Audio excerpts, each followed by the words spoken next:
So what happened was that basically in Kerala, there were these researchers who went with the tribe for some particular work purpose. However, they noticed that these tribal people, whenever they were going into the forest, they kept picking on a berry from a particular shrub and they kept on eating it, which resulted in, after 7 or 8 hours of trekking, the researchers were very tired, they wanted to sit down and rest. However, the tribal people, they were not tired at all.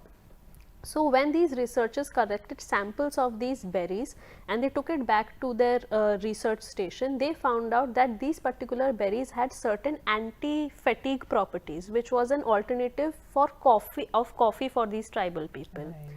So what they did was that the research station, they patented this particular aspect, which was similar to what happened in the neem case. Exactly. So ultimately an access benefit sharing scheme was developed, in which these tribal people were also a part.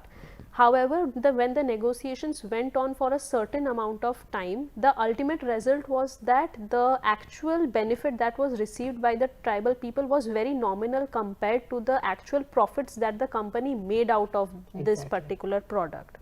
So that is when the tribal people revolted against the whole system and they broke off the sharing scheme, access benefit sharing scheme,